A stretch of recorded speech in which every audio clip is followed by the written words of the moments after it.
ऐसा शायद ही कोई व्यक्ति हो जिसने दृश्यम मूवी नहीं देखी हो।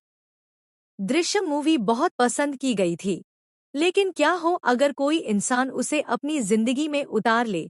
आज के इस केस से पता चलता है कि दृश्यम मूवी को असली जिंदगी में कॉपी करना बहुत ही भयावह हो सकता है। देखिए कैसे एक केस की इन्वेस्टिगेशन में दूसरा केस सॉल्व हो गया। बंगलुरु की एक ब्यूटिशियन ललिता अपनी फ्रेंड पूर्विका के पास पहुंचती है।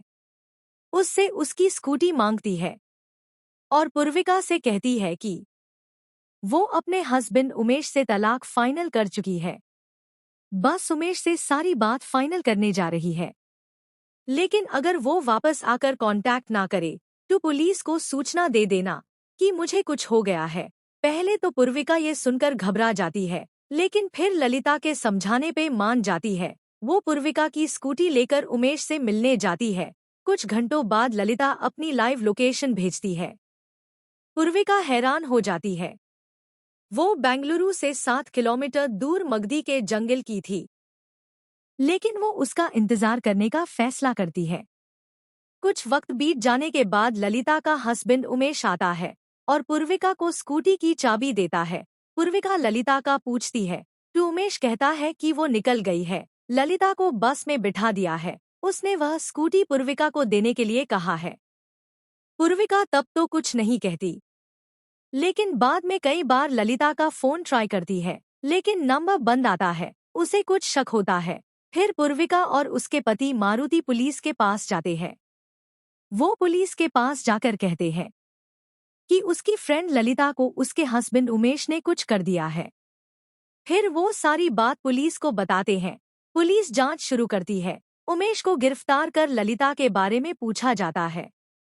थोड़ी ना करने के बाद वो सच उगल देता है कि उसने ललिता को गला दबा के मार दिया है और डेड बॉडी को मगधी, जो बेंगलुरु से 60 किलोमीटर दूर है, वहां जंगल में दफना दिया है।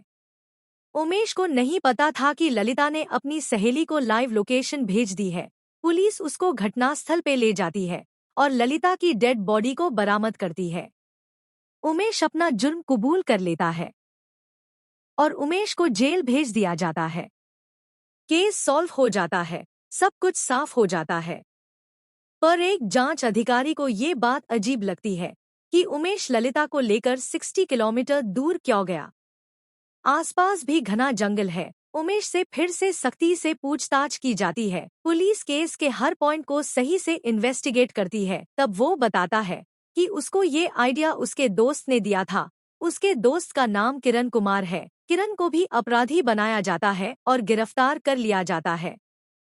कुछ दिन बीत जाते हैं। किरण कुमार की खोज खबर लेने के लिए कोई नहीं आता। ये बात भी पुलिस अधिकारियों को अजीब लगती है। पुलिस उससे पूछती है कि उसके परिवार से कोई क्यों नहीं आया। तब वो पत्नी के बारे में बताता है। पुलिस अधिकारी को कुछ गलत लगता है। वो किरण से पूछते हैं कि वो इतने विश्वास में कैसे था कि पकड़ा नहीं जाएगा। तब वो बताता है कि उसको ये आइडिया दृश्यम फिल्म से आया था। पुलिस शक होने पे सख्ती करती है। फिर वो बताता है कि उसने इसी तरीके से 5 साल पहले अपनी पत्नी पूजा की हत्या की थी और सबको कह दिया था कि वो किसी और के साथ चली गई है। अपने ससुराल वालों को दिखाने के लिए उसने झूठी पुलिस रिपोर्ट की कॉपी भी बनाई कि उनको लगे कि उनकी बेटी की मिसिंग रिपोर्ट पुलिस में लिख दी गई है। उसने मगधी के घने जंगल में बने मंदिर के पास अपनी पत्नी पूजा को मारा था। उसको वो मंदिर दर्शन करने का बोल कर ले गया था। उसकी बॉडी वही दफन कर दी थी। फिर 3 साल तक उसकी रेकी करता रहा। एक बार जब फॉरेस्ट वाले वहां कुछ जमीन नाप रहे थे, तब पता चलता है कि कुछ रास्ते का कंस्ट्रक्शन होना है। वो डर जाता है कि कहीं डेड बॉडी के अवशेष ना मिल जाए।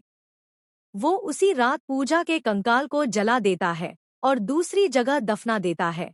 फिर इतने साल पकड़ा नहीं जाता, इसलिए अपने दोस्त उमेश को भी वैसा ही करने को कहता है। लेकिन वाइफ ललिता अपनी फ्रेंड पूर्विका को लाइव लोकेशन भेज देती है और वो पकड़े जाते हैं। पुलिस अधिकारी की सजगता के चलते ये केस सॉल्व हो गया और किरण कुमार पकड़ा गया। इस तरह दृश्यम और दृश्यम 2 मूवी की कहानी असल जिंदगी में फेल हो गई।